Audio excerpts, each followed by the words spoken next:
Durante décadas, la educación funcionó con una premisa simple. El profesor transmite conocimiento y el alumno recibe información pasivamente. Jean Piaget demostró que esta premisa estaba completamente equivocada. El conocimiento no se transmite como se pasa un objeto de una mano a otra. El conocimiento se construye activamente por cada individuo. El psicólogo suizo dedicó más de 50 años a observar cómo los niños piensan, razonan y resuelven problemas. Su descubrimiento fundamental fue que los niños no son adultos pequeños con menos información. Tienen formas cualitativamente diferentes de pensar. Un niño de 4 años no puede comprender ciertas operaciones lógicas no porque le falte información, sino porque su estructura mental aún no se ha desarrollado. Piaget identificó que el desarrollo cognitivo avanza por etapas. Cada etapa tiene sus propias formas específicas de razonar, y el paso de una etapa a otra ocurre mediante un proceso que llamó equilibración. Cuando el niño enfrenta algo que no puede explicar con sus esquemas actuales, se ve obligado a reorganizar su pensamiento. Su concepto más revolucionario para la educación fue la asimilación y la acomodación. Jean Piaget, biólogo suizo convertido en psicólogo y epistemólogo, propone una idea revolucionaria que desafía tanto el empirismo clásico como el racionalismo tradicional. El conocimiento no es una copia pasiva de la realidad externa que se imprime en la mente como una fotografía, ni es el despliegue de estructuras innatas completamente prefiguradas. Es una construcción activa que el sujeto realiza mediante su interacción con el mundo. Entonces, conocer no es recibir información, sino transformarla, organizándola según estructuras propias que simultáneamente se transforman en el proceso. Esta visión constructivista radical tiene implicaciones profundas para entender tanto el desarrollo infantil como la educación escolar. El sujeto, según Piaget, construye activamente su conocimiento mediante acciones físicas y mentales que realiza sobre los objetos y sobre sus propias operaciones. Un bebé que manipula un sonajero no simplemente registra las propiedades del objeto, sino que descubre relaciones entre sus acciones y los efectos que producen. Sacudir causa sonido, soltar causa caída. Estas coordinaciones entre acciones constituyen el conocimiento primitivo del niño. Entonces, desde el inicio, el conocimiento emerge de la actividad del sujeto, no de la contemplación pasiva. El niño es un científico nato que experimenta constantemente, construyendo teorías implícitas sobre cómo funciona el mundo. Conocer es organizar y reorganizar la experiencia, no simplemente acumular datos que se almacenan en la memoria sin modificar las estructuras previas. Cada nueva experiencia debe integrarse en los sistemas de conocimiento ya existentes. Pero esta integración frecuentemente requiere transformar esos sistemas cuando lo nuevo no encaja en lo viejo. Entonces el conocimiento tiene un carácter dinámico de construcción permanente, donde las estructuras cognitivas se reconstruyen continuamente, alcanzando niveles progresivamente más complejos de organización. Nunca hay un punto final donde el conocimiento está completo, sino un proceso interminable de reorganización. Esta actividad constructiva no es arbitraria ni completamente subjetiva, porque está constantemente confrontada con las resistencias de la realidad que limitan las construcciones posibles. El niño puede imaginar que empujando más fuerte hará que un objeto pesado flote, pero la experiencia refuta esta construcción, obligándolo a modificarla. Entonces hay una dialéctica entre la creatividad del sujeto que propone interpretaciones y la realidad que selecciona cuáles funcionan. El conocimiento es una construcción,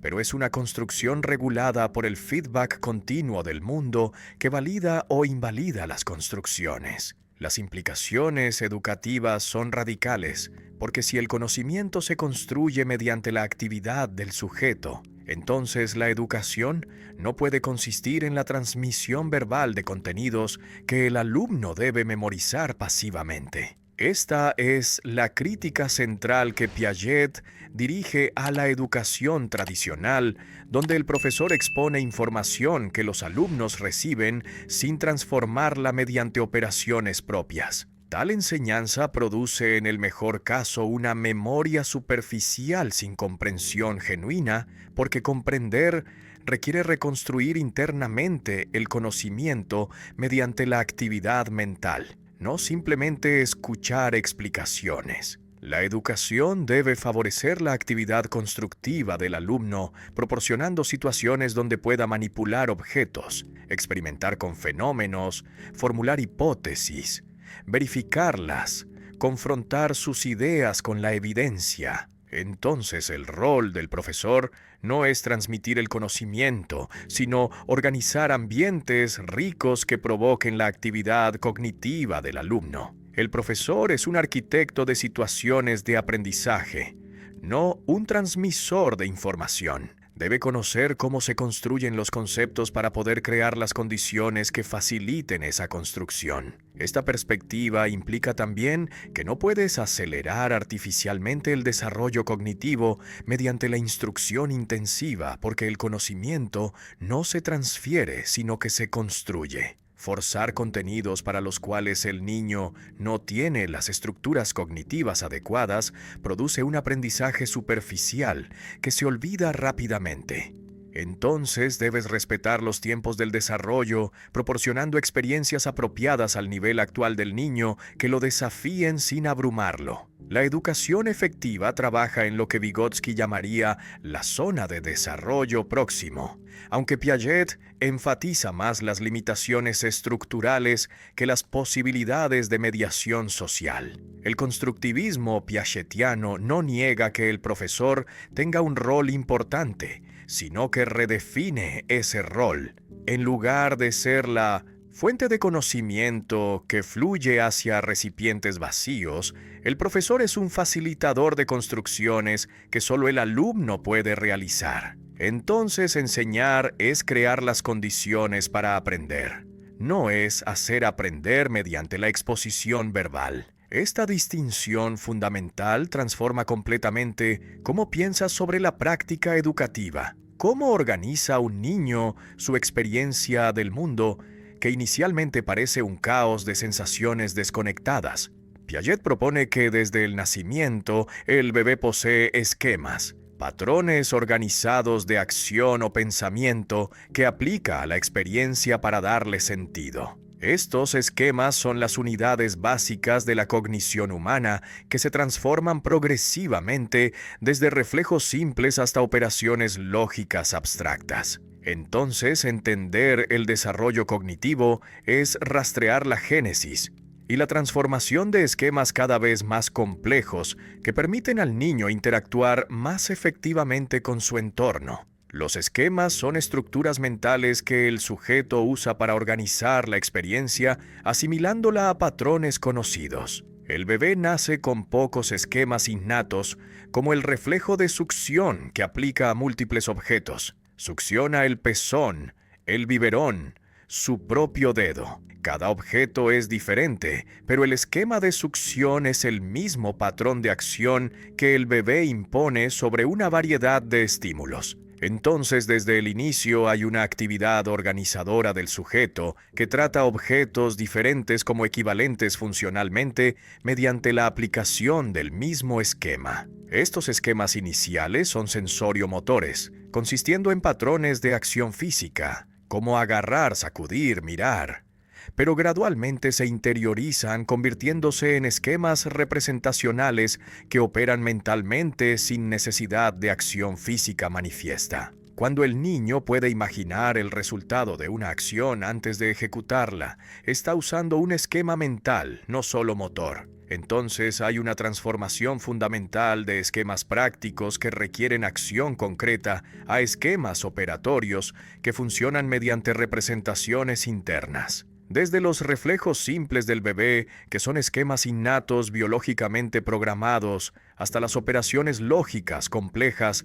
del adolescente, que puede razonar hipotéticamente sobre situaciones abstractas. Todo el funcionamiento cognitivo opera mediante esquemas. La diferencia no es que en un caso hay esquemas y en otro no, sino que los esquemas se transforman cualitativamente, volviéndose más generales, más coordinados entre sí, más desligados de la acción concreta. Entonces hay una continuidad funcional a través del desarrollo, donde los mecanismos básicos permanecen constantes aunque las estructuras específicas cambian radicalmente. Los esquemas no existen aisladamente, sino que se coordinan formando sistemas cada vez más integrados. El bebé inicialmente tiene el esquema de mirar y el esquema de agarrar como acciones separadas. Gradualmente, aprende a coordinarlos, mirando lo que agarra y agarrando lo que mira. Esta coordinación de esquemas previamente independientes produce una cognición de nivel superior,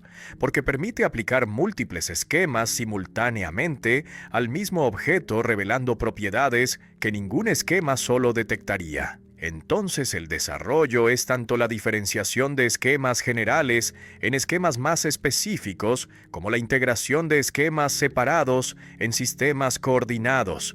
El desarrollo cognitivo, según Piaget, es la transformación progresiva de esquemas simples en estructuras cada vez más complejas, mediante procesos de diferenciación e integración. No es una acumulación cuantitativa de conocimientos específicos, sino una reorganización cualitativa de las estructuras subyacentes. Entonces, un niño de 7 años no simplemente sabe más que uno de 4, sino que piensa cualitativamente diferente, porque sus esquemas mentales tienen una estructura distinta.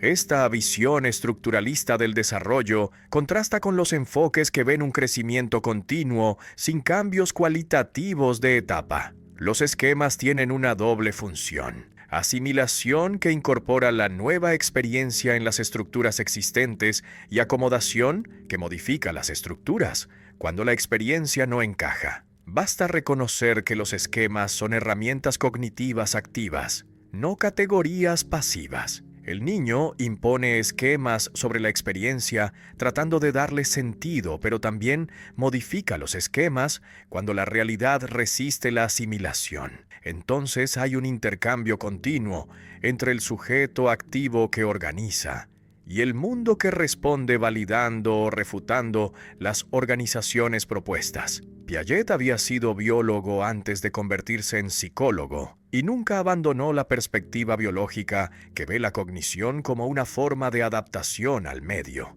Así como un organismo biológico debe adaptarse a su ambiente para sobrevivir mediante ajustes anatómicos y fisiológicos, el organismo cognitivo debe adaptarse mediante ajustes en sus estructuras de conocimiento. Entonces, la inteligencia funciona como un instrumento de adaptación que mantiene el equilibrio entre el sujeto y el entorno, permitiendo que el organismo interactúe efectivamente con el mundo. Esta analogía biológica es más que una metáfora, porque Piaget ve una continuidad entre la adaptación biológica y la adaptación cognitiva como manifestaciones de procesos organizacionales universales. La adaptación cognitiva opera mediante dos procesos complementarios que Piaget llama asimilación y acomodación, trabajando en una tensión dialéctica permanente. La asimilación integra lo nuevo en los esquemas ya existentes, interpretando la experiencia mediante las estructuras previas.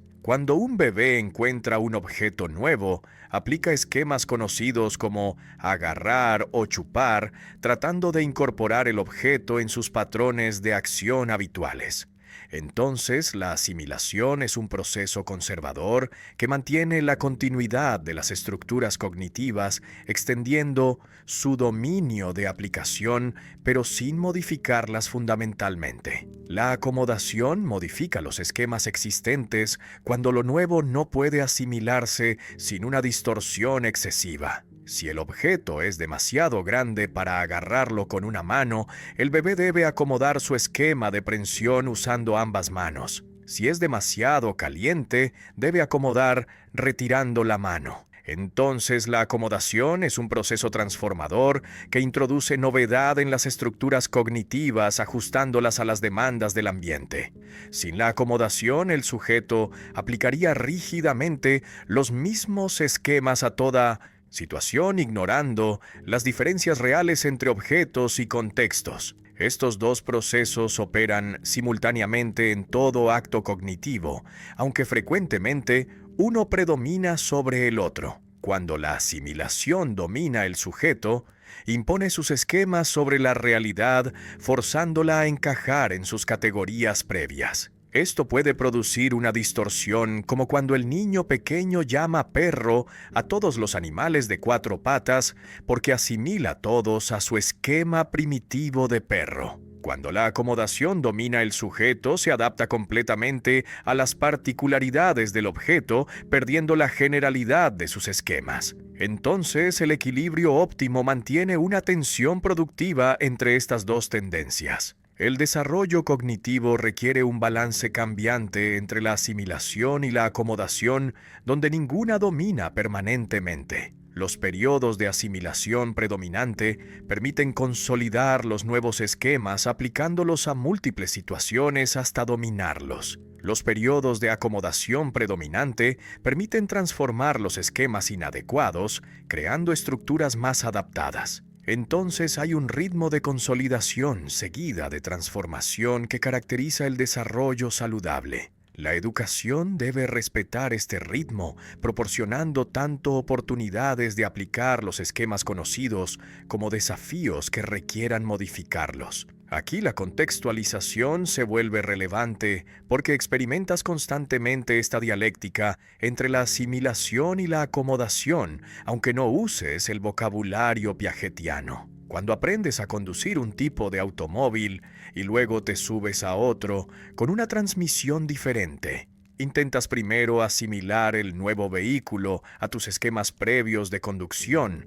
pero descubres que debes acomodar tus hábitos motores para manejar el embrague diferente. Cuando aprendes un idioma nuevo, asimilas inicialmente las estructuras gramaticales del idioma nuevo a las de tu lengua materna, pero gradualmente debes acomodar creando esquemas específicos para el nuevo idioma. Entonces, todo aprendizaje genuino involucra este doble movimiento de asimilar lo nuevo a lo conocido, mientras acomodas lo conocido a las exigencias de lo nuevo. Los problemas cognitivos surgen cuando hay un desequilibrio persistente entre la asimilación y la acomodación. La asimilación excesiva sin acomodación produce rigidez donde el sujeto no aprende de la experiencia, simplemente repitiendo los mismos esquemas inadecuados. La acomodación excesiva sin asimilación produce fragmentación donde cada experiencia es tratada como completamente única, sin generalización.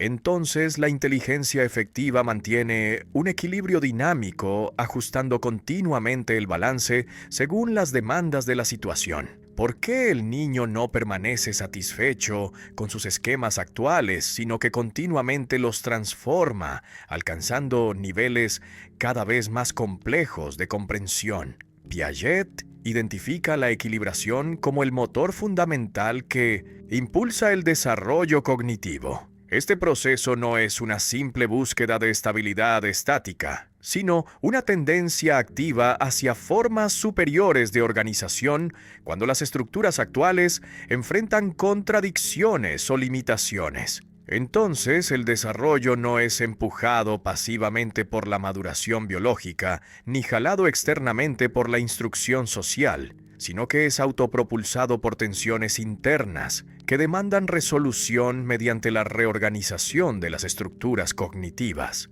El desarrollo avanza mediante desequilibrios que obligan al sujeto a reorganizar su pensamiento cuando sus esquemas actuales producen predicciones incorrectas o contradicciones. Un niño pequeño cree que un vaso alto y delgado contiene más líquido que un vaso bajo y ancho, aunque ambos contengan la misma cantidad. Cuando vierte el líquido de uno a otro, repetidamente observando que la cantidad no cambia, enfrenta una contradicción entre su juicio perceptual que dice que son diferentes y la evidencia empírica que muestra que son iguales. Este desequilibrio cognitivo es incómodo y lo motiva a reorganizar su pensamiento hasta alcanzar el concepto de conservación. Los desequilibrios no son fracasos a evitar, sino oportunidades necesarias para el desarrollo porque revelan la inadecuación de las estructuras actuales. Si el niño nunca enfrentara situaciones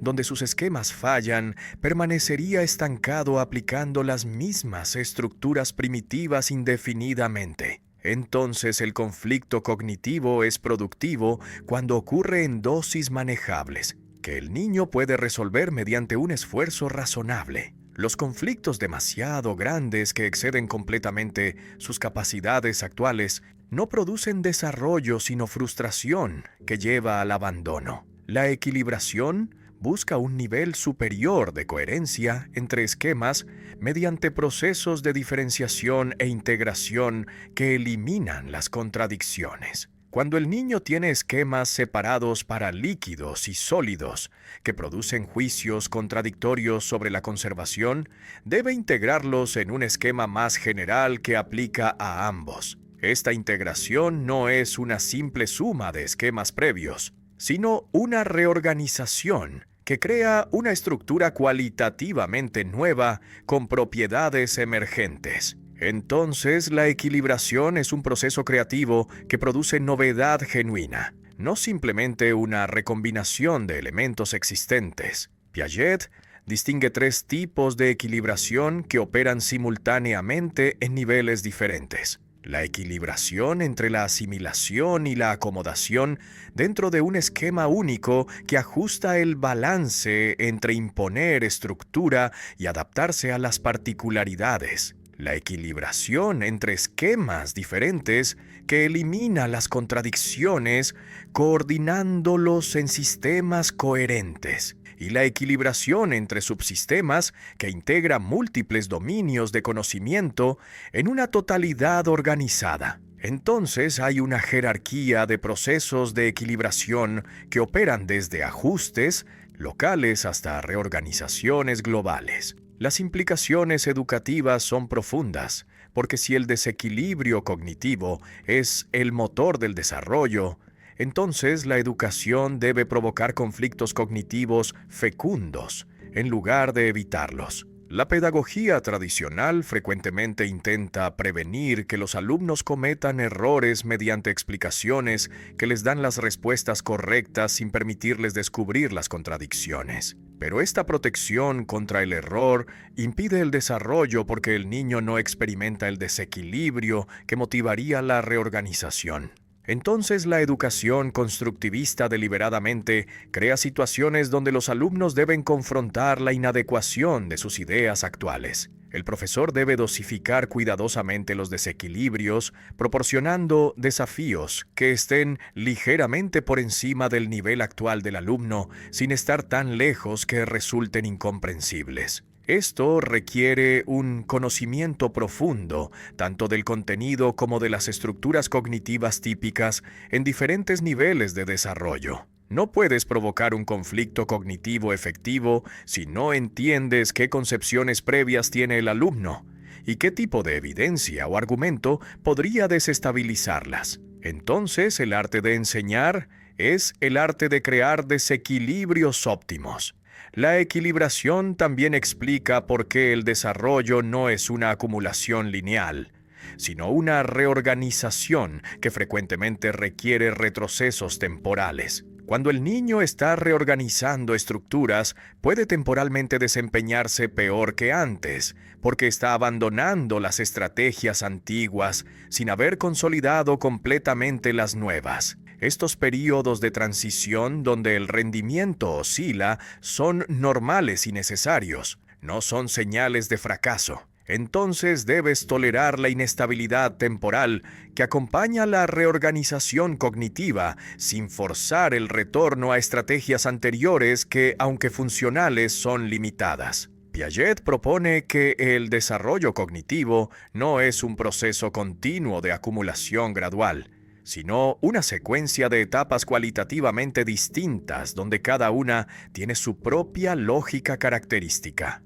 Estas 4 etapas principales son el periodo sensorio-motor desde el nacimiento hasta aproximadamente los 2 años, el periodo preoperatorio desde los 2 hasta los 7 años, el periodo de operaciones concretas desde los 7 hasta los 11 años y el periodo de operaciones formales desde los 11 años en adelante. Cada etapa representa una forma radicalmente diferente de pensar y razonar, no simplemente más conocimiento o mejores habilidades dentro de la misma estructura básica. El periodo sensoriomotor es cuando el bebé construye la comprensión del mundo mediante acciones físicas directas, sin representaciones mentales. El logro fundamental de esta etapa es la construcción del concepto de objeto permanente, la comprensión de que los objetos continúan existiendo cuando dejan de ser percibidos. El bebé pequeño actúa como si los objetos desaparecieran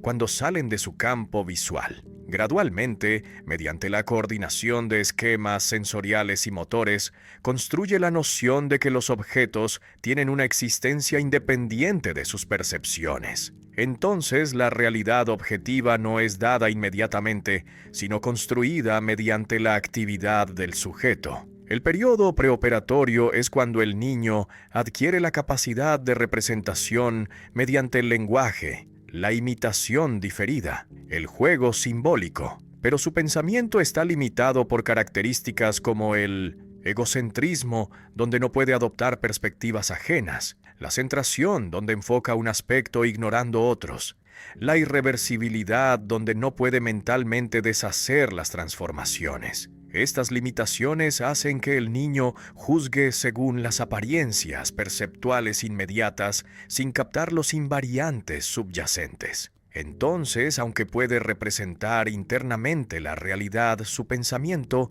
carece de la flexibilidad lógica que caracterizará las etapas posteriores. El periodo de operaciones concretas es cuando el niño adquiere la capacidad de realizar operaciones mentales reversibles sobre objetos concretos, presentes o representados. Puede conservar cantidades a pesar de las transformaciones aparentes, clasificar objetos en jerarquías de categorías, ordenarlos en series según múltiples dimensiones. Estas operaciones lógicas permiten un razonamiento coherente sobre situaciones concretas, pero el niño todavía requiere la referencia a objetos tangibles, no pudiendo razonar puramente sobre hipótesis abstractas. Entonces hay una lógica genuina, pero anclada en lo concreto. El periodo de operaciones formales es cuando el adolescente puede razonar hipotéticamente sobre situaciones puramente posibles sin necesidad de manipular objetos concretos. Puede formular hipótesis sistemáticamente, deducir consecuencias lógicas, evaluar evidencia contrafáctica, aplicar la lógica proposicional donde razona sobre proposiciones abstractas.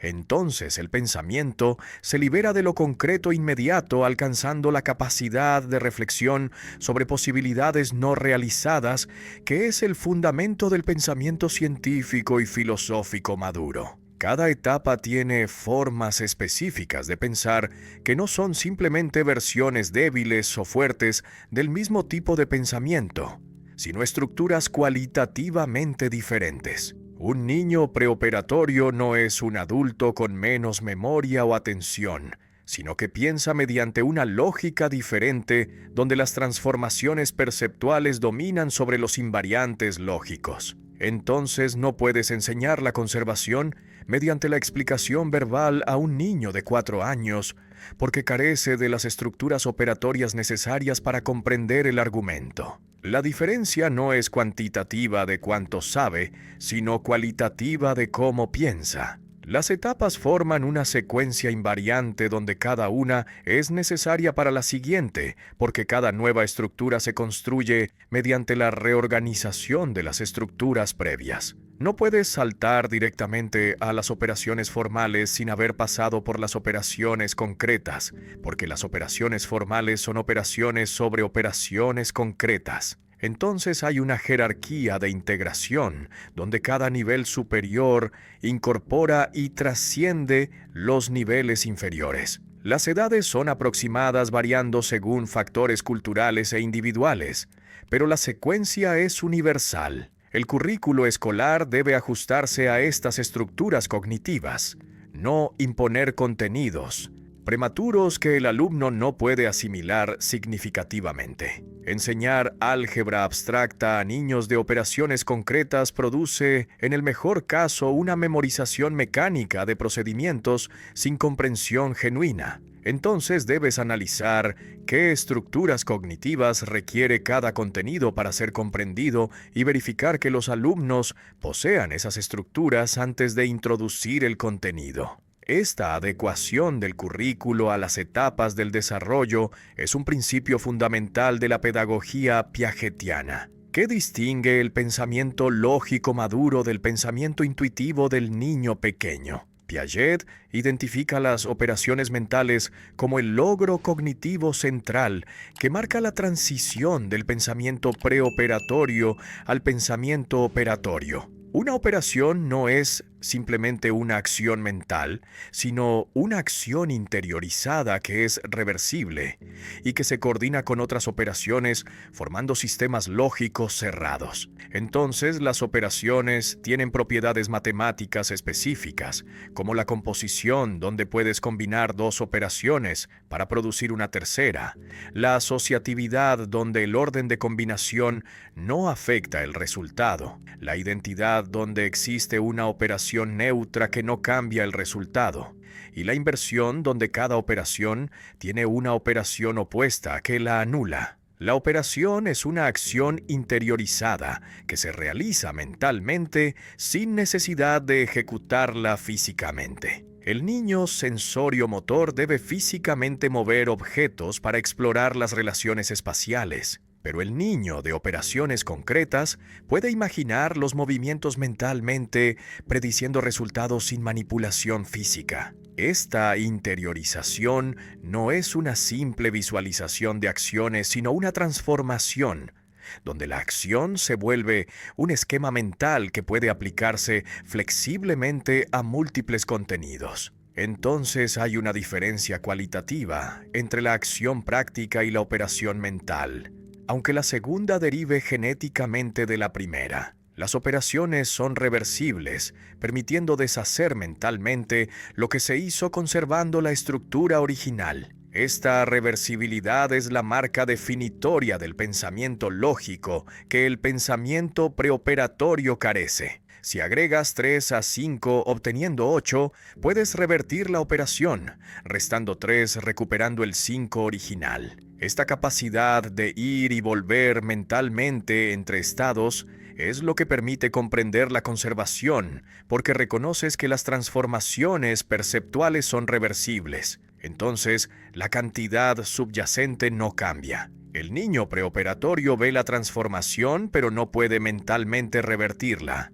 Entonces juzga que la cantidad cambió. Las operaciones se coordinan en sistemas lógicos donde múltiples operaciones están relacionadas mediante reglas de composición, formando estructuras matemáticas como grupos o redes. La suma y la resta forman un sistema donde cada operación es la inversa de la otra. La clasificación jerárquica y la seriación son sistemas operatorios que se aplican a diferentes contenidos, pero comparten una estructura lógica subyacente. Entonces el pensamiento operatorio no consiste en operaciones aisladas, sino en totalidades organizadas, donde cada operación tiene significado por su posición en el sistema. La reversibilidad puede realizarse mediante dos mecanismos diferentes que Piaget llama inversión y reciprocidad. La inversión anula una operación retornando al punto de partida como cuando restas lo que sumaste.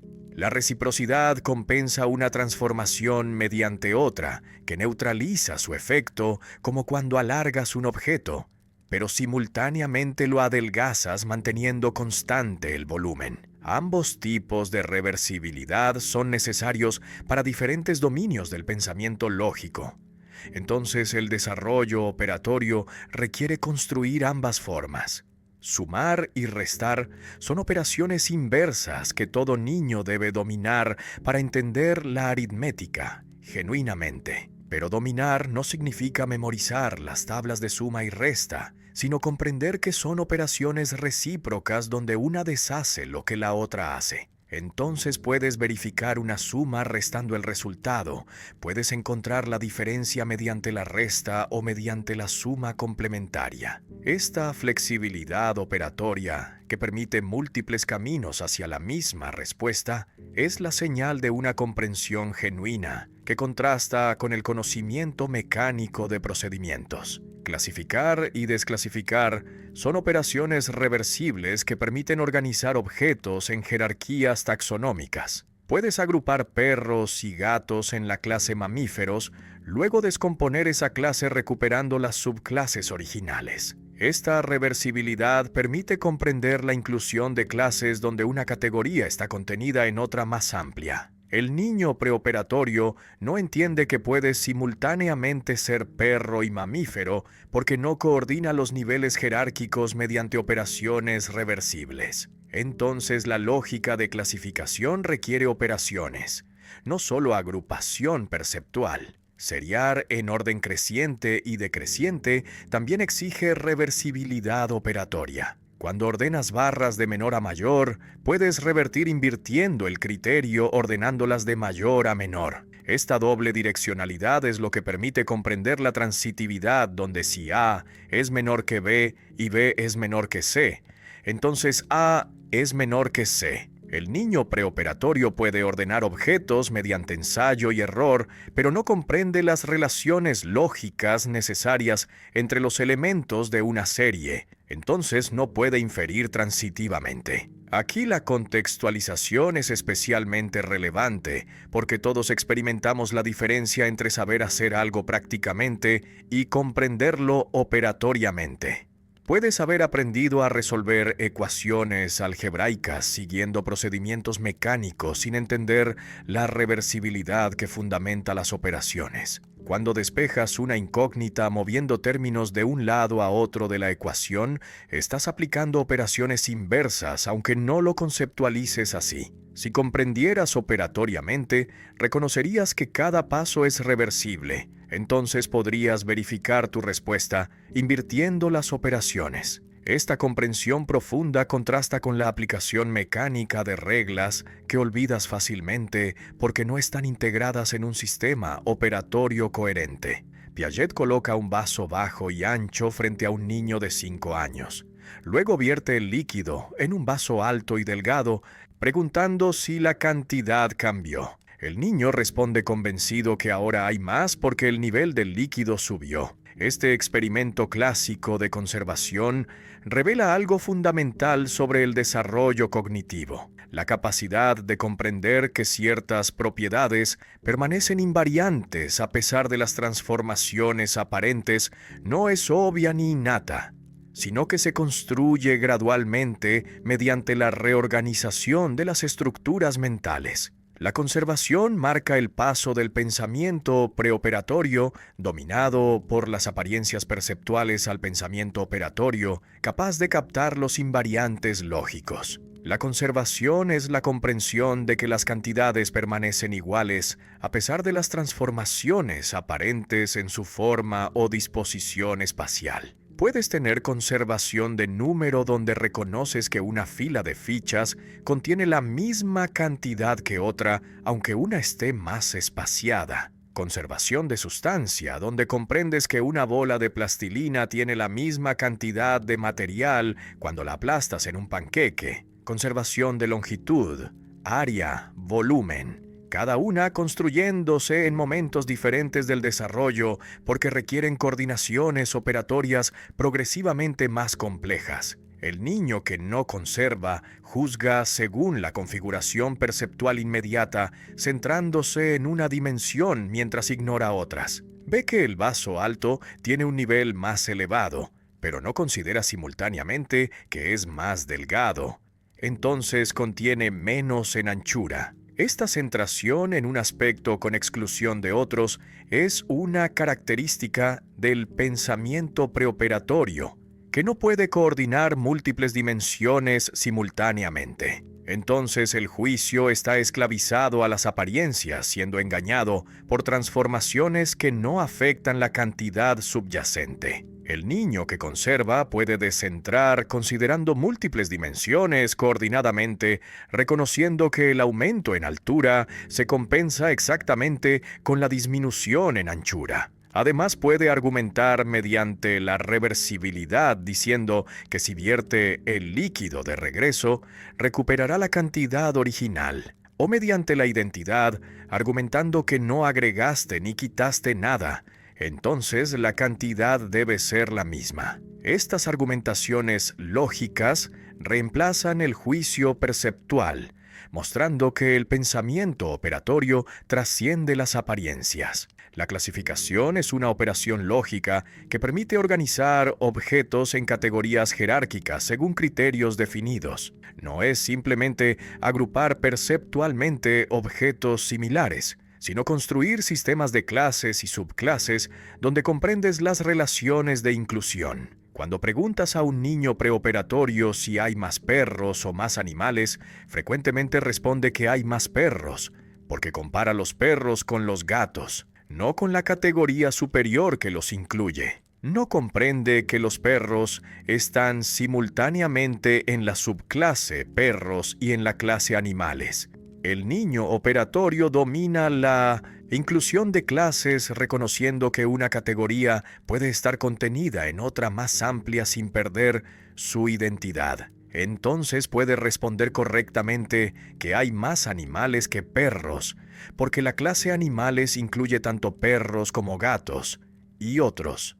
Esta comprensión requiere operaciones reversibles donde puedes formar la clase superordinada agrupando subclases y luego descomponerla recuperando las subclases originales. Sin la reversibilidad operatoria no puedes mantener simultáneamente la totalidad y las partes. La seriación ordena objetos según una dimensión formando una serie donde cada elemento tiene una posición única determinada por sus relaciones con los demás. Cuando pides a un niño preoperatorio que ordene 10 barras de diferentes longitudes, frecuentemente procede por ensayo y error sin un método sistemático. El niño operatorio comprende que debe buscar primero la más pequeña, luego la más pequeña de las restantes, y así sucesivamente, aplicando una estrategia que garantiza el orden correcto. Esta comprensión de la transitividad donde si A es menor que B y B es menor que C,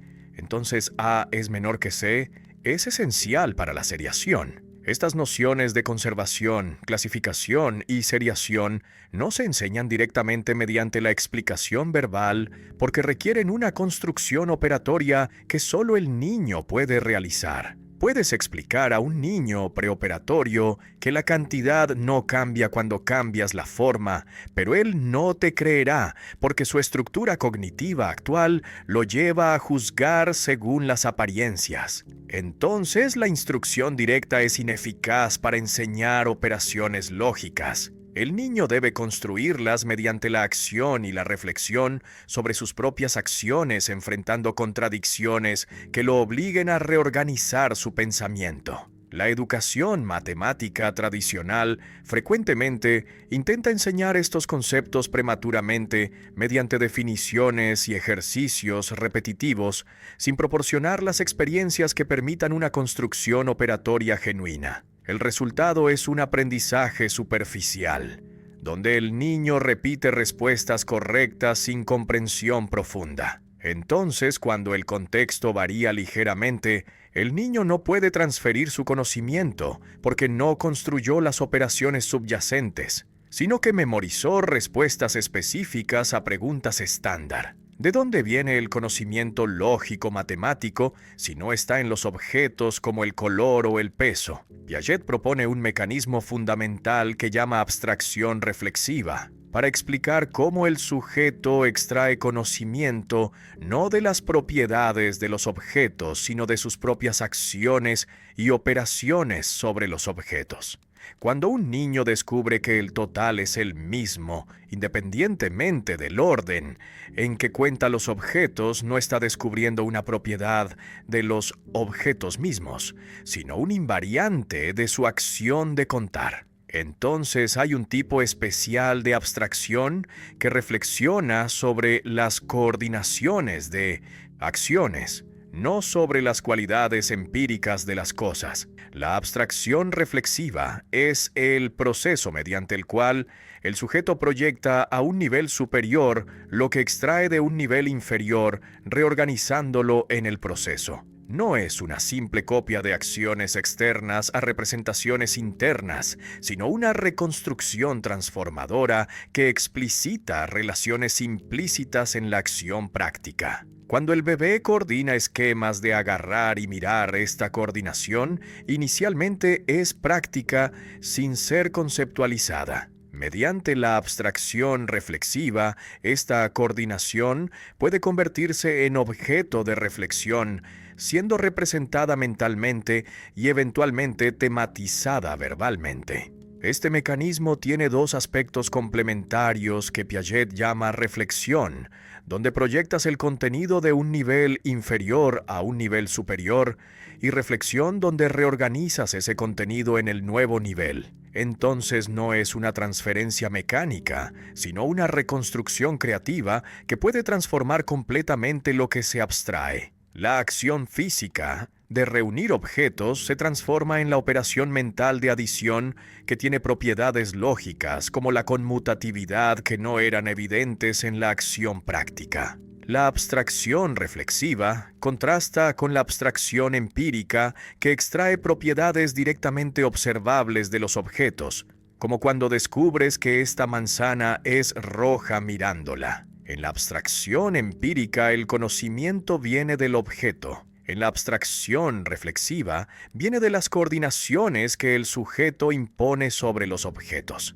Entonces, el número no es una propiedad que descubres en una colección, sino una relación que construyes mediante tu acción de contar. La conservación no es una característica observable, sino una necesidad lógica que emerge de coordinar transformaciones con invariantes. La toma de conciencia es el pasaje progresivo de la acción práctica, exitosa al pensamiento conceptual verbalizado que puede reflexionar sobre sus propios procedimientos. Un niño puede resolver prácticamente un problema sin ser capaz de explicar cómo lo resolvió. Por ejemplo, puede caminar equilibrándose sobre una barra sin comprender los principios físicos del equilibrio. La toma de conciencia es el proceso mediante el cual estas coordinaciones prácticas implícitas se hacen explícitas, permitiendo la reflexión y la verbalización. Este pasaje no es automático ni inmediato, sino que requiere una reconstrucción en el plano representativo de lo que ya se domina en el plano de la acción. Piaget identifica múltiples niveles de toma de conciencia, desde la conciencia periférica, que solo registra resultados sin analizar procedimientos, hasta la conciencia central, que puede tematizar los mecanismos que producen esos resultados. Entonces hay una jerarquía donde primero sabes hacer, luego sabes que sabes hacer, finalmente comprendes por qué funciona tu procedimiento. La educación debe crear situaciones donde el alumno reflexione sobre qué hace y cómo lo hace, explicitando procedimientos que inicialmente son implícitos. No basta que el niño resuelva problemas exitosamente si no puede reflexionar sobre sus propias estrategias, porque entonces no puede mejorarlas deliberadamente ni transferirlas a nuevos contextos. Entonces el profesor debe provocar la metacognición pidiendo al alumno que explique su razonamiento, que compare diferentes estrategias, que anticipe los resultados de procedimientos alternativos. Las actividades metacognitivas, como explicar tu razonamiento a un compañero, justificar por qué cierta estrategia funciona, predecir qué pasaría si cambiaras un aspecto del procedimiento, son formas de favorecer la toma de conciencia, transformando el conocimiento procedimental implícito en conocimiento declarativo explícito. Esta transformación no solo hace el conocimiento más accesible a la reflexión, sino que lo reorganiza en un nivel superior donde puede integrarse con otros conocimientos formando sistemas más coherentes. Piaget investiga empíricamente la toma de conciencia pidiendo a los niños que resuelvan tareas prácticas como hacer rodar objetos por una rampa o caminar sobre diferentes superficies, luego preguntándoles cómo lo hicieron y por qué funcionó. Descubre que frecuentemente el éxito práctico precede por años a la comprensión conceptual. El niño ajusta automáticamente su fuerza al peso del objeto sin comprender conscientemente la relación. Entonces hay un desfase sistemático entre hacer y comprender que la educación debe trabajar, provocando la reflexión sobre la acción. Un niño de 4 años está del lado opuesto de una mesa donde hay una maqueta de 3 montañas. Le preguntas cómo se ven las montañas desde tu posición, y él describe lo que ve desde su propia perspectiva sin reconocer que tu vista es diferente. Este experimento clásico de las 3 montañas revela el egocentrismo cognitivo que Piaget identifica como una característica central del pensamiento preoperatorio. El término no implica egoísmo moral, sino una limitación cognitiva donde el niño no puede descentrar de su propio punto de vista para coordinar múltiples perspectivas simultáneamente. El pensamiento infantil inicial es egocéntrico, en el sentido de que el niño tiene dificultad para adoptar puntos de vista diferentes al suyo propio. No es que se niegue deliberadamente a considerar otras perspectivas, sino que literalmente no se le ocurre que otros puedan ver las cosas diferentemente. Su perspectiva es la única que existe para él. Entonces asume automáticamente que todos perciben, piensan y sienten exactamente como él. Esta indiferenciación entre el yo y el mundo caracteriza las formas primitivas de pensamiento que gradualmente se superan mediante el desarrollo. El egocentrismo se manifiesta en múltiples dominios, además de la percepción espacial.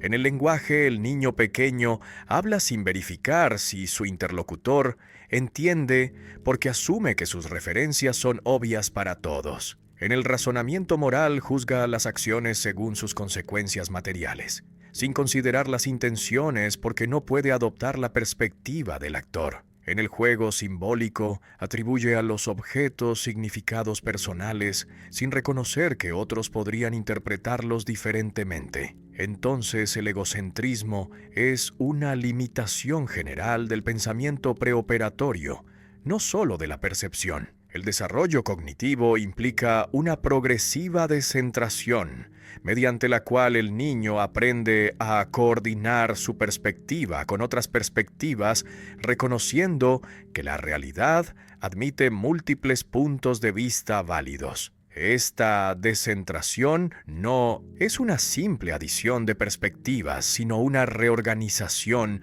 que permite comprender que tu punto de vista es uno entre varios posibles, cada uno con su validez relativa. Entonces la descentración es un logro cognitivo que requiere operaciones reversibles, donde puedes mentalmente moverte de una perspectiva a otra y regresar. La descentración espacial permite comprender que un objeto se ve diferente desde ángulos distintos sin que el objeto cambie.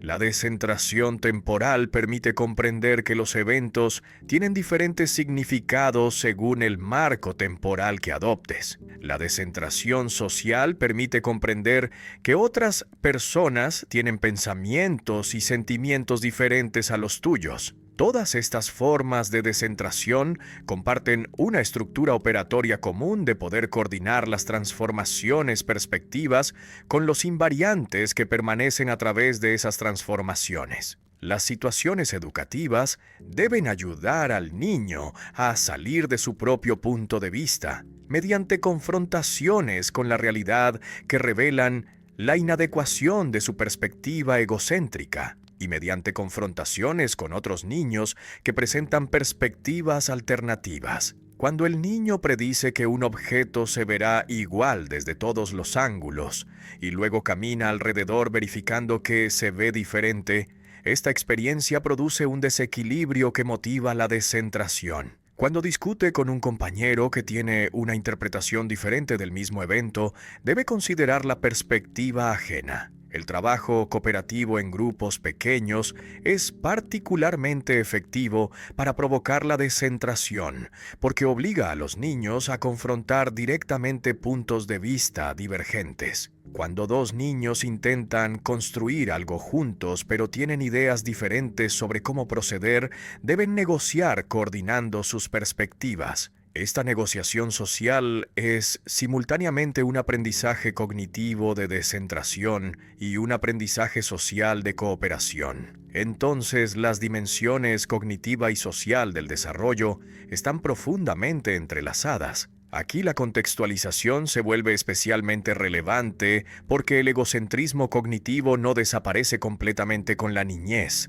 sino que persiste en formas más sutiles durante toda la vida. Cuando asumes automáticamente que otros tienen el mismo conocimiento previo que tú sin verificar, cuando presentas un argumento que te parece obvio sin reconocer que depende de premisas que tu audiencia no comparte, cuando juzgas los comportamientos de otra cultura según tus propios estándares sin considerar su contexto, estás manifestando formas adultas de egocentrismo cognitivo. Entonces la descentración es una tarea continua, no un logro definitivo que alcanzas en la infancia. Cada nuevo dominio de conocimiento requiere su propia descentración, donde aprendes a coordinar tu perspectiva con alternativas que inicialmente no considerabas. La metacognición que la educación moderna enfatiza es una forma de descentración donde puedes tomar tu propio pensamiento como objeto de reflexión,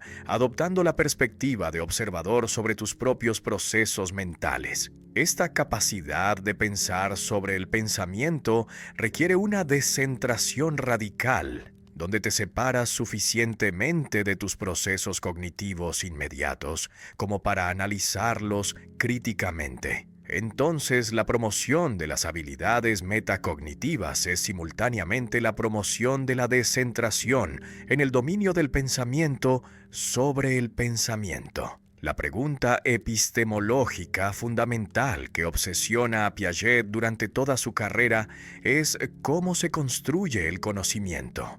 ¿Viene del sujeto como pensaban los racionalistas o viene del objeto como afirmaban los empiristas? Su respuesta rechaza ambos extremos, proponiendo que el conocimiento se construye en la interacción dialéctica entre el sujeto y el objeto, donde ninguno tiene prioridad absoluta. Entonces no hay conocimiento que sea una pura imposición de estructuras mentales innatas sobre una realidad pasiva, ni hay conocimiento que sea una pura recepción de información que se graba en una mente vacía. Todo conocimiento genuino emerge de un intercambio activo donde el sujeto transforma el objeto mientras es simultáneamente transformado por él. El constructivismo piagetiano es dialéctico porque rechaza tanto el apriorismo que coloca todo el conocimiento en el sujeto como el empirismo que lo coloca todo en el objeto. Ambas posiciones son unilaterales, ignorando que el conocimiento requiere una síntesis de las contribuciones del sujeto y del objeto. El sujeto aporta las estructuras organizadoras sin las cuales la experiencia sería un caos ininteligible. El objeto aporta resistencias y regularidades que limitan las construcciones posibles del sujeto, impidiendo que el conocimiento sea una pura fantasía subjetiva. Entonces hay una polaridad irreductible que se mantiene en una tensión productiva. Esta interacción sujeto-objeto no es un encuentro estático de dos términos dados, sino un proceso dinámico donde ambos se constituyen mutuamente. El sujeto epistémico no preexiste a la experiencia como razón pura, sino que se construye mediante las interacciones con el mundo. El objeto de conocimiento tampoco es una cosa en sí independiente, sino que es constituido por las acciones y operaciones del sujeto. Entonces hay una circularidad fundamental donde el sujeto construye el objeto, mientras el objeto construye al sujeto. Esta dialéctica supera las oposiciones tradicionales de la epistemología clásica. El alumno, según esta perspectiva, es el autor de sus propios esquemas, no un simple receptor pasivo de contenidos transmitidos externamente. Cuando el niño explora objetos manipulándolos, cuando formula hipótesis sobre fenómenos y las verifica experimentalmente, cuando reflexiona sobre sus propias acciones extrayendo relaciones generales, está construyendo activamente un conocimiento que nadie puede darle prefabricado. Entonces, la actividad del alumno no es un medio para alcanzar el conocimiento que existe independientemente, sino que es constitutiva del conocimiento mismo. Esta autoría cognitiva no significa que cada alumno inventa el conocimiento arbitrariamente desde cero, ignorando lo que la humanidad ha acumulado durante siglos. El constructivismo no es relativismo, donde cualquier construcción es igualmente válida. Las construcciones están constantemente confrontadas con las resistencias de la realidad física y social, que seleccionan cuáles funcionan. Además, el desarrollo sigue una secuencia universal de etapas, porque las estructuras cognitivas tienen una lógica interna donde cada nivel superior se construye necesariamente sobre los anteriores. Entonces hay objetividad en el proceso constructivo, aunque sea una objetividad dinámica, no estática. La escuela, según el constructivismo dialéctico, debe organizar ambientes ricos que provoquen y sostengan la construcción activa del conocimiento por parte del alumno. Esto requiere materiales manipulables que permitan la exploración física, especialmente en los niveles iniciales. Situaciones problemáticas que generen desequilibrios cognitivos motivando la reorganización. Oportunidades de reflexión donde el alumno puede tomar conciencia de sus propios procedimientos. Interacciones sociales donde confronta sus ideas con las de otros. Entonces el ambiente educativo es un sistema complejo de recursos materiales, tareas intelectuales y relaciones sociales cuidadosamente orquestadas. El papel del profesor cambia radicalmente porque ya no es la fuente de conocimiento que fluye hacia receptores vacíos, sino el arquitecto de situaciones donde el alumno construye el conocimiento. Esto no significa que el profesor sea pasivo, o que cualquier actividad del alumno sea igualmente valiosa educativamente. Al contrario, el profesor debe tener una comprensión profunda tanto del contenido que quiere que los alumnos construyan como de las estructuras cognitivas que diferentes alumnos poseen. Solo entonces puede diseñar situaciones que sean suficientemente desafiantes para provocar el desarrollo sin ser tan difíciles que resulten frustrantes. La tensión entre la espontaneidad del alumno y la dirección del profesor es central en la pedagogía constructivista. Debes respetar la actividad constructiva del alumno sin imponer soluciones que aborten el proceso de descubrimiento. Pero tampoco puedes simplemente dejar al alumno completamente libre esperando que descubra todo espontáneamente, porque el desarrollo requiere desafíos apropiados que difícilmente surgirían sin una intervención pedagógica intencional. Entonces hay un equilibrio delicado donde guías sin dirigir, propones sin imponer, intervienes sin sustituir la actividad del alumno. El constructivismo dialéctico de Piaget proporciona la base filosófica para las reformas pedagógicas que enfatizan el aprendizaje activo, la resolución de problemas, el trabajo en proyectos. Todas estas metodologías comparten el supuesto de que el conocimiento se construye mediante la actividad del sujeto, no mediante la transmisión verbal. Entonces, aunque Piaget no desarrolló un método didáctico específico, su epistemología genética implica principios pedagógicos claros que han influido profundamente las reformas educativas del siglo XX. Piaget no fue simplemente un psicólogo del desarrollo infantil, sino que se definía a sí mismo como un epistemólogo genético, alguien que estudia la génesis del conocimiento tanto en la historia de la ciencia como en el desarrollo del individuo. Esta doble Perspectiva histórica y ontogenética es central para su proyecto porque cree que hay paralelismos fundamentales entre cómo la humanidad construyó los conceptos científicos a través de siglos y cómo cada niño los reconstruye durante su desarrollo.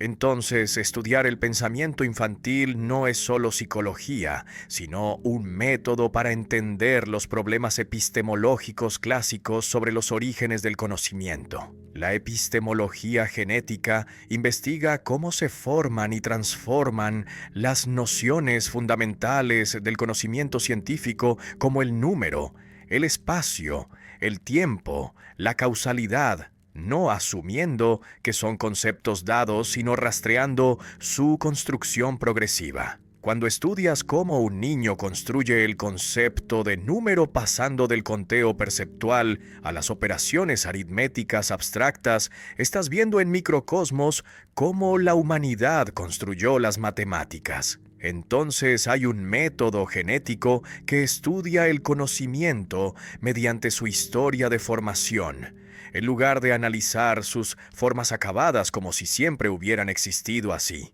Piaget distingue fundamentalmente entre el conocimiento físico que se extrae de los objetos mediante la abstracción empírica y el conocimiento lógico-matemático que se construye mediante la abstracción reflexiva sobre las coordinaciones de acciones del sujeto. El conocimiento físico descubre propiedades que están efectivamente en los objetos como su peso, color, textura. Entonces puedes verificarlo mediante la observación directa. Si quieres saber si este objeto es pesado, lo levantas, y la información viene del objeto mismo resistiendo tu acción. El conocimiento lógico-matemático no está en los objetos, sino en las relaciones que el sujeto establece entre ellos mediante sus acciones de ordenar, clasificar, contar. Estas relaciones no son propiedades observables de los objetos, sino construcciones del sujeto que organiza su experiencia.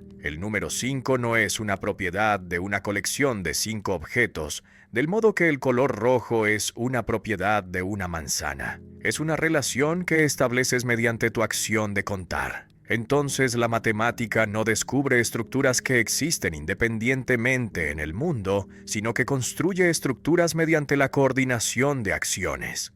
Esta distinción tiene implicaciones profundas para la educación, porque muestra que no puedes enseñar las matemáticas del mismo modo que enseñas las ciencias naturales. En ciencias puedes mostrar fenómenos empíricos permitiendo que el alumno observe directamente las propiedades físicas. Pero en matemáticas debes provocar que el alumno construya relaciones mediante sus propias operaciones mentales. Entonces, la manipulación de materiales en matemáticas no sirve para que el alumno observe propiedades matemáticas en los objetos, sino para que realice acciones cuyas coordinaciones constituyen el conocimiento matemático. Cuando un niño descubre que el total de una colección es el mismo, independientemente del orden en que cuenta los objetos, está descubriendo una propiedad de la acción de contar, no una propiedad de los objetos contados. Esta conmutatividad de la adición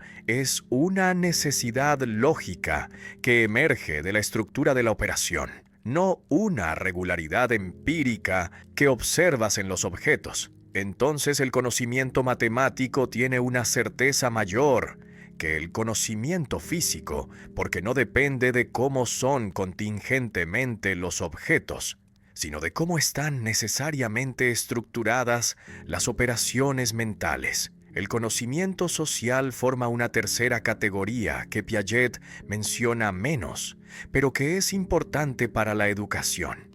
Este conocimiento incluye las convenciones arbitrarias como el lenguaje, las normas sociales, los símbolos culturales, que no se descubren en los objetos ni se construyen mediante la lógica pura, sino que se aprenden mediante la transmisión social.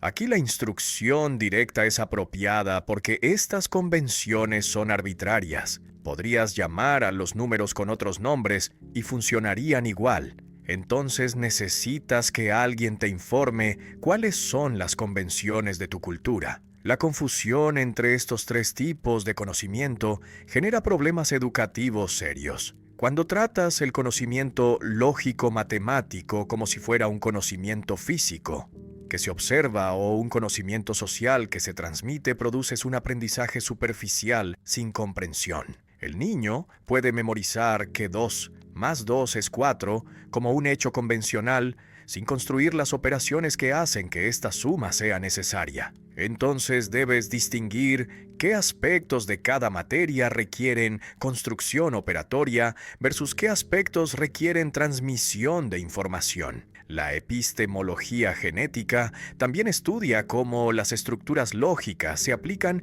a diferentes contenidos, produciendo conocimientos específicos. Las operaciones de clasificación y seriación son estructuras lógicas generales que pueden aplicarse a los números generando la aritmética, a las relaciones espaciales generando la geometría, a las proposiciones generando la lógica formal. Entonces hay una multiplicidad de conocimientos específicos, pero una unidad de estructuras operatorias subyacentes que se construyen una vez y luego se aplican a dominios diversos. ¿Qué hace exactamente un alumno cuando aprende según la perspectiva piagetiana? No se sienta pasivamente escuchando explicaciones que debe memorizar, sino que se involucra activamente explorando materiales, experimentando con fenómenos, formulando preguntas sobre lo que observa, cometiendo errores que revelan las limitaciones de su comprensión actual, corrigiendo esos errores mediante la confrontación con la evidencia.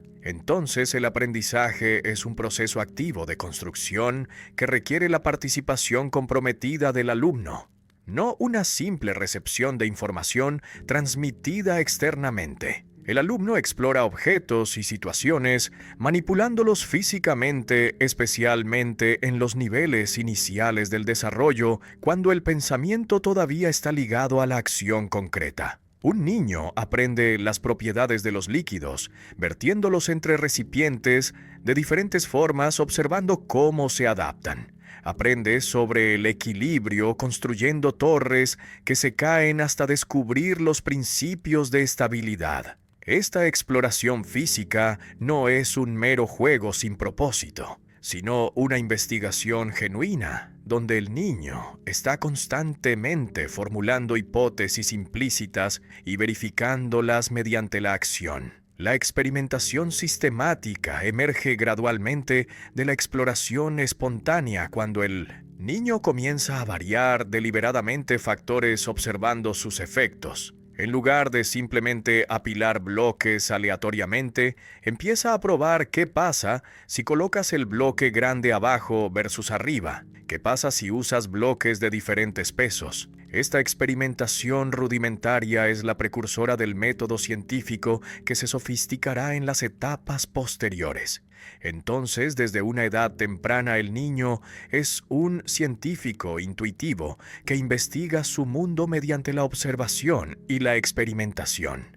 Las preguntas que el alumno formula son especialmente reveladoras de su nivel de comprensión y sus intereses cognitivos. Cuando un niño pregunta por qué el sol se mueve, está manifestando una curiosidad sobre la causalidad que debe ser nutrida, no reprimida mediante respuestas autoritarias que cierran la investigación. El profesor debe responder de maneras que provoquen más pensamiento, en lugar de proporcionar respuestas definitivas que terminan la indagación. Entonces, las buenas respuestas pedagógicas frecuentemente son contrapreguntas que devuelven el problema al alumno, invitándolo a pensar más profundamente. Los errores del alumno no son fracasos a evitar mediante una instrucción que previene las equivocaciones, sino oportunidades valiosas para el aprendizaje porque revelan cómo está pensando actualmente. Cuando un niño suma incorrectamente, no simplemente comete un error aleatorio, sino que está aplicando algún procedimiento que tiene sentido según su comprensión actual, aunque sea inadecuado. Entonces el profesor debe diagnosticar la lógica subyacente al error para entender qué esquemas está usando el alumno y cómo provocar su reorganización. La autocorrección es superior a la corrección externa, porque requiere que el alumno reflexione sobre la discrepancia entre su predicción y el resultado observado reorganizando sus esquemas. Cuando el profesor simplemente dice que está equivocado proporcionando la respuesta correcta, el alumno puede memorizar esa respuesta sin entender por qué su procedimiento falló. Pero cuando el profesor diseña situaciones donde el error del alumno produce consecuencias observables, el alumno mismo puede descubrir la inadecuación de su esquema actual. Entonces la corrección se vuelve construcción,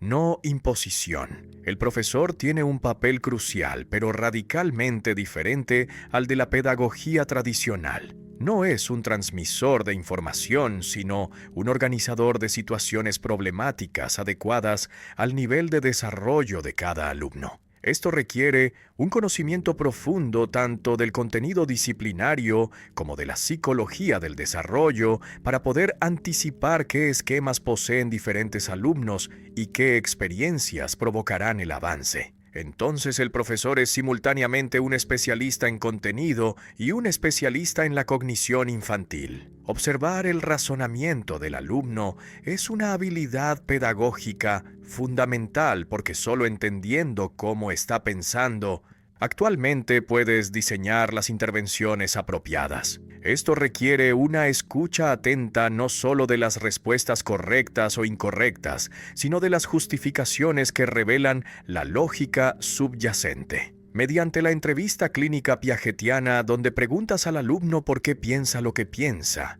cómo llegó a esa conclusión, qué pasaría si cambiaras cierto factor, puedes mapear su estructura cognitiva actual. El profesor guía, sin dar todas las respuestas, manipulando el ambiente para que contenga los desafíos apropiados. Proporciona materiales que invitan la exploración, formula preguntas que provocan la reflexión, sugiere experimentos que revelarán las contradicciones, pero evita resolver los problemas por el alumno, porque eso abortaría el proceso de construcción. Entonces hay un arte pedagógico de intervenir suficientemente para sostener el proceso sin intervenir tanto que lo suplantes. Estimular la reflexión metacognitiva es otra función central del profesor. No basta que el alumno resuelva problemas exitosamente si no reflexiona sobre sus propios procedimientos, porque entonces no puede generalizarlos a nuevos contextos, mediante preguntas como ¿cómo lo hiciste? ¿Por qué funcionó? ¿Qué pasaría si el profesor provoca la toma de conciencia que transforma el conocimiento implícito en conocimiento explícito, permitiendo su reorganización en un nivel superior? Respetar el tiempo propio de cada alumno es un principio difícil de implementar en los sistemas escolares que imponen ritmos uniformes. El desarrollo cognitivo no puede acelerarse arbitrariamente mediante la instrucción intensiva, porque las estructuras operatorias requieren tiempo de construcción y consolidación. Forzar contenidos prematuros produce un aprendizaje superficial que se olvida rápidamente. Entonces debes aceptar que diferentes alumnos construyen el conocimiento a ritmos diferentes sin que esto indique capacidades inferiores, sino simplemente tiempos de maduración diversos. Piaget frecuentemente es acusado de ignorar la dimensión social del desarrollo,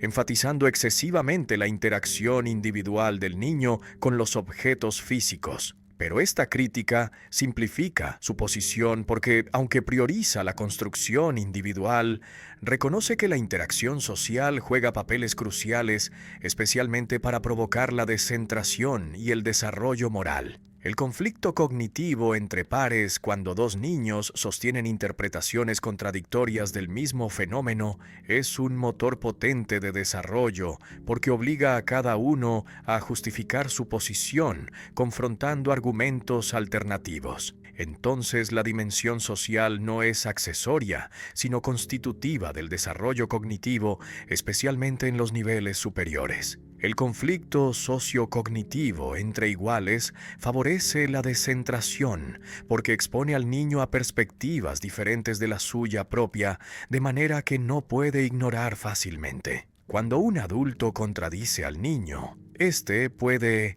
Apelar a la autoridad jerárquica descartando la objeción. Pero cuando un par presenta una interpretación divergente, el niño debe considerar seriamente la alternativa porque proviene de alguien con un estatus epistémico equivalente. Entonces hay una simetría en la interacción entre pares que promueve la confrontación genuina de ideas en lugar de la sumisión a la autoridad. Esta confrontación entre iguales genera un desequilibrio cognitivo que motiva la reorganización de esquemas cuando el niño descubre que su interpretación no es obviamente correcta, sino una entre varias posibles.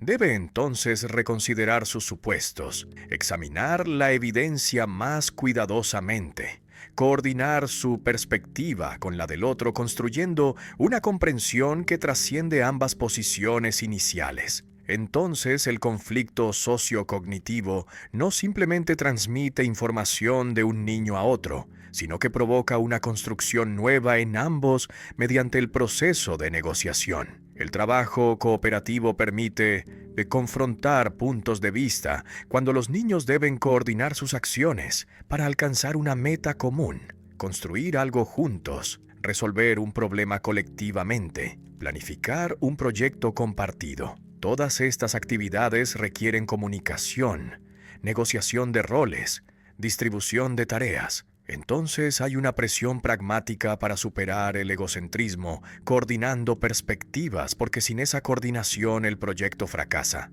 La cooperación es simultáneamente un medio y un objetivo educativo. El lenguaje juega un papel complejo en el desarrollo cognitivo, según Piaget, porque no es la causa del pensamiento lógico, sino que acompaña y potencia las estructuras cognitivas que se forman primero mediante la acción. El niño puede resolver problemas prácticos antes de poder verbalizarlos, demostrando que la operación precede a su formulación lingüística. Entonces el lenguaje no crea las operaciones, sino que permite su comunicación, su reflexión consciente, su integración en sistemas simbólicos más amplios. El lenguaje reorganiza las estructuras cognitivas ya en formación, proporcionando herramientas simbólicas que permiten operar sobre representaciones sin necesidad de acción física. Cuando el niño puede hablar sobre transformaciones sin ejecutarlas físicamente, su pensamiento se libera de las limitaciones de la acción concreta alcanzando un nivel representacional. Entonces, aunque el lenguaje no es la fuente primaria del pensamiento lógico, es un instrumento potente que amplifica las capacidades cognitivas,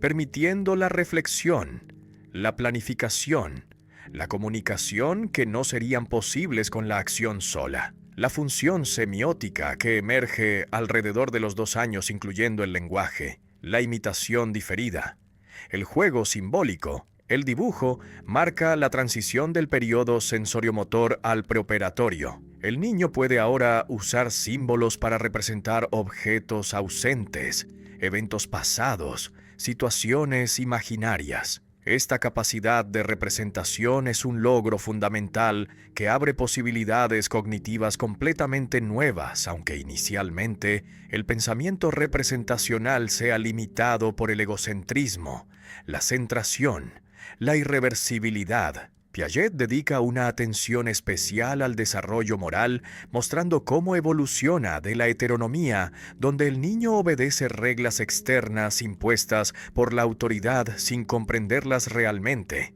hacia la autonomía donde construye principios morales por comprensión y respeto mutuo. El niño heterónomo juzga las acciones según sus consecuencias materiales sin considerar las intenciones. Romper 5 tazas accidentalmente es peor que romper una deliberadamente porque el daño es mayor. Este realismo moral refleja la centración en los aspectos perceptuales característicos del pensamiento preoperatorio. El desarrollo moral requiere una descentración que permite adoptar la perspectiva del otro considerando las intenciones, no solo los resultados. Mediante las interacciones sociales simétricas con pares, el niño descubre que las reglas pueden modificarse mediante el acuerdo mutuo, que diferentes personas tienen derechos e intereses legítimos que deben coordinarse, que la justicia requiere reciprocidad y equidad, no simple obediencia a la autoridad.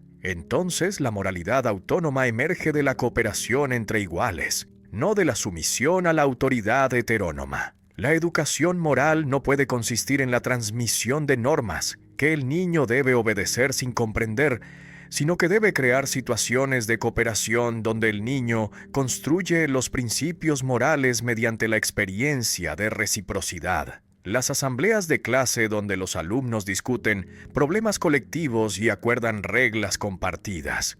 Los proyectos cooperativos que requieren una distribución justa de responsabilidades. La resolución de conflictos mediante la negociación en lugar de la imposición autoritaria. Todas estas prácticas favorecen la construcción de una moralidad autónoma basada en el respeto mutuo y la comprensión racional. La teoría piagetiana tiene consecuencias radicales para cómo organizas el currículo escolar, porque si el desarrollo sigue una secuencia invariante de estructuras cualitativamente distintas, entonces no puedes simplemente ordenar contenidos según la lógica disciplinaria adulta, ignorando las estructuras cognitivas que diferentes alumnos poseen. Un currículo apropiado debe ajustarse a las capacidades operatorias de los estudiantes, proporcionando experiencias que puedan asimilar significativamente en lugar de imponer contenidos prematuros que solo pueden memorizar mecánicamente sin comprensión genuina. Los contenidos deben organizarse según las estructuras cognitivas de los alumnos,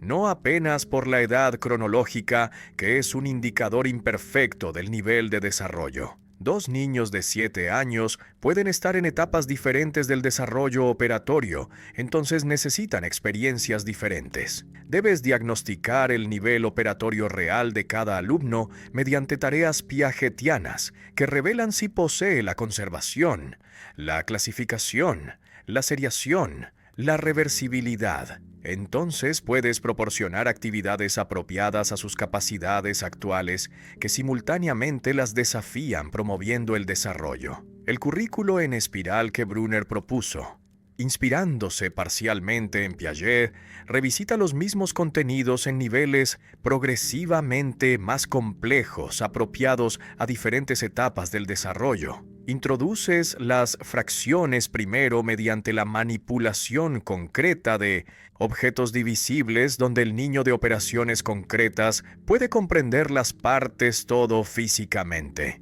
Luego representas las fracciones simbólicamente mediante diagramas cuando el pensamiento se vuelve más abstracto. Finalmente, operas algebraicamente con fracciones cuando el alumno alcanza las operaciones formales. Entonces hay una continuidad temática con discontinuidad estructural. El uso de materiales concretos, especialmente en matemáticas y ciencias, es esencial para los alumnos de operaciones concretas que todavía necesitan anclar su pensamiento en las manipulaciones físicas. Los bloques multibase para aprender el sistema decimal, las balanzas para explorar las proporciones, los líquidos y recipientes para investigar la conservación.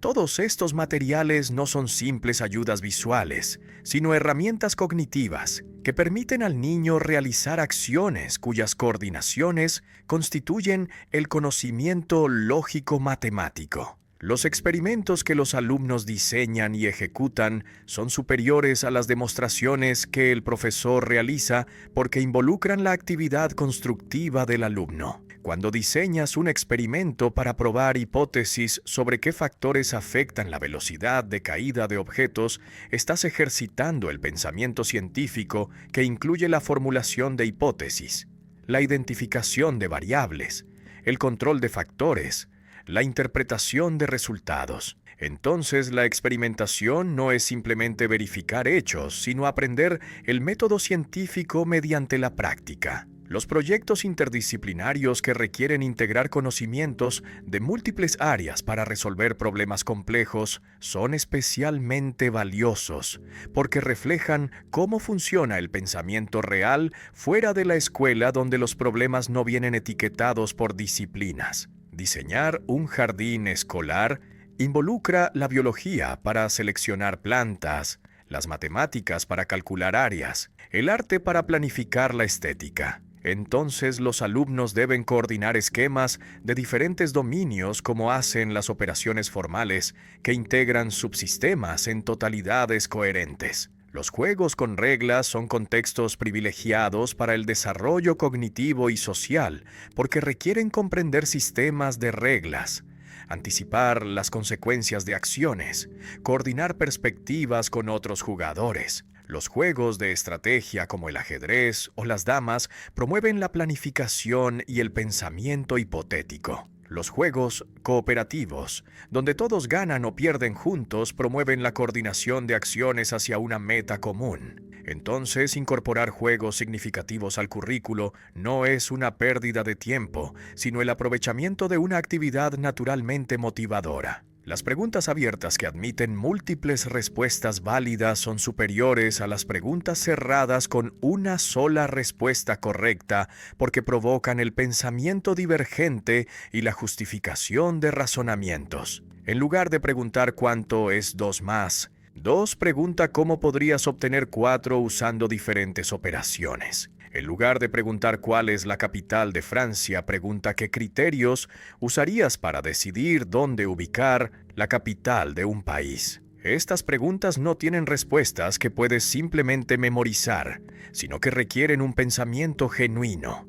La resolución de problemas debe privilegiarse sobre los ejercicios repetitivos, porque los problemas genuinos requieren que el alumno construya estrategias adaptando esquemas conocidos a situaciones nuevas, mientras que los ejercicios solo requieren la aplicación mecánica de procedimientos ya dominados.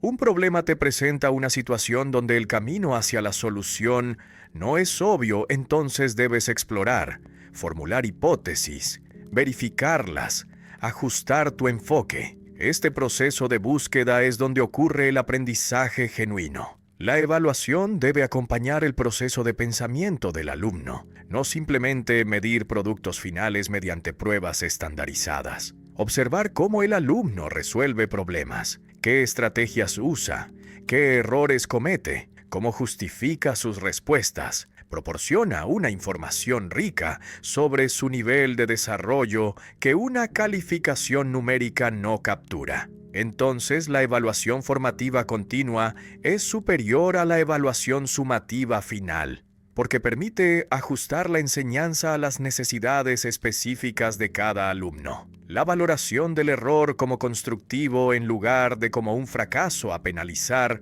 es un cambio cultural profundo que la pedagogía piagetiana requiere. Cuando el alumno comete un error, está revelando cómo piensa actualmente, proporcionando una oportunidad para provocar el desequilibrio cognitivo que motive la reorganización. Entonces debes crear un ambiente donde los alumnos se sientan seguros para arriesgar, experimentar, equivocarse, porque sin esa seguridad evitarán los desafíos limitándose a lo que ya dominan, impidiendo el desarrollo. La influencia de Piaget en la educación del siglo XX es difícil de exagerar, porque transformó fundamentalmente cómo pensamos sobre el aprendizaje y la enseñanza. Su teoría proporcionó una base científica para la escuela activa que pedagogos como Dewey, Montessori y Freinet habían propuesto intuitivamente. Mostró empíricamente que el niño construye el conocimiento mediante la actividad propia, no mediante la recepción pasiva, validando pedagógicamente los métodos que enfatizan la exploración, la experimentación, el descubrimiento. Entonces, aunque Piaget no desarrolló un método didáctico específico, su epistemología genética fundamenta múltiples reformas educativas contemporáneas. El enfoque por competencias que domina los currículos actuales debe mucho a Piaget, porque la competencia es precisamente la capacidad operatoria de movilizar conocimientos para resolver problemas nuevos, no una simple acumulación de información memorizada. Cuando defines la competencia matemática como la capacidad de razonar cuantitativamente en contextos variados, en lugar de una lista de contenidos específicos, estás adoptando una perspectiva piagetiana donde importa la estructura operatoria, no la cantidad de hechos acumulados. Entonces hay una continuidad entre las operaciones piagetianas y las competencias, aunque el vocabulario haya cambiado. El constructivismo didáctico contemporáneo en matemáticas y ciencias está profundamente influido por las ideas piagetianas sobre la construcción activa del conocimiento. Las situaciones didácticas que Guy-Brousseau desarrolló para las matemáticas implementan principios piagetianos creando situaciones problemáticas donde el alumno debe adaptar sus esquemas para resolverlas. El aprendizaje por indagación en ciencias donde los alumnos formulan preguntas, diseñan experimentos, interpretan datos, refleja la visión del niño como un científico constructor que Piaget propuso. Sin embargo, la teoría piagetiana enfrenta críticas legítimas que han motivado refinamientos y alternativas.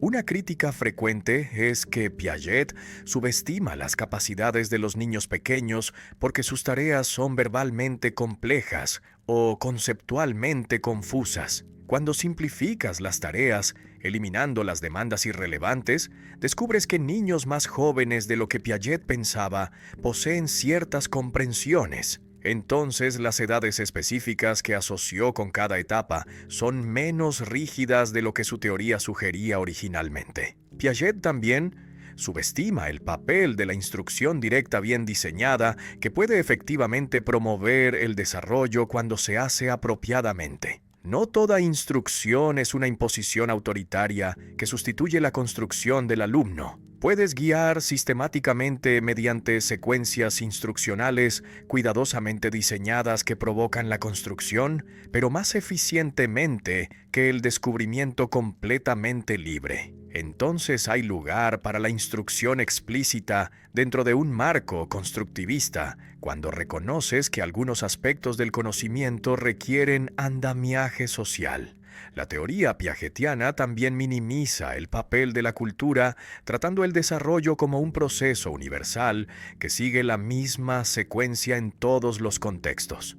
Pero la investigación transcultural muestra que aunque hay universales cognitivos, las herramientas culturales, las prácticas educativas, los valores sociales afectan significativamente qué capacidades se desarrollan y cuándo. Entonces, necesitas una teoría que integre el constructivismo individual con la mediación cultural como Vygotsky propuso complementando a Piaget. Aquí la contextualización se vuelve particularmente relevante porque experimentas constantemente la tensión entre diferentes visiones del aprendizaje en los debates educativos actuales. Cuando discutes si la educación debe enfatizar las habilidades del siglo XXI como el pensamiento crítico y la resolución de problemas versus el conocimiento de contenidos específicos, estás recapitulando el debate entre el constructivismo piagetiano, que privilegia las estructuras operatorias, y los enfoques tradicionales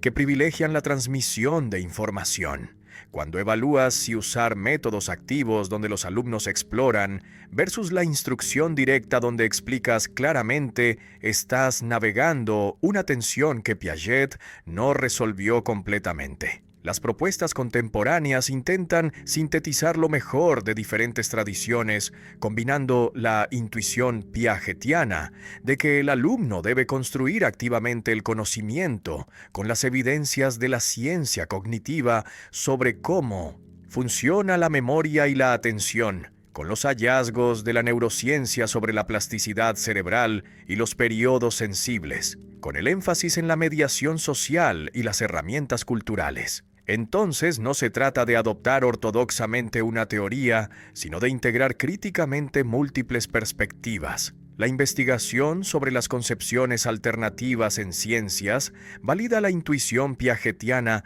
de que los alumnos no son tablas rasas, sino que tienen teorías implícitas sobre los fenómenos físicos que resisten la instrucción directa. Cuando los niños creen que los objetos pesados caen más rápido que los ligeros, no basta decirles que están equivocados. Debes crear situaciones donde confronten sus predicciones con la evidencia, provocando la reorganización conceptual. Entonces, aunque rechaces aspectos de la teoría de Piaget, su énfasis en la construcción activa permanece válido. El legado duradero de Piaget es haber mostrado que el desarrollo cognitivo no es una acumulación cuantitativa, sino una reorganización cualitativa, que el niño no es un adulto en miniatura, sino que piensa cualitativamente diferente, que el conocimiento se construye mediante la actividad del sujeto, no se transmite pasivamente, que debes respetar las estructuras cognitivas del alumno,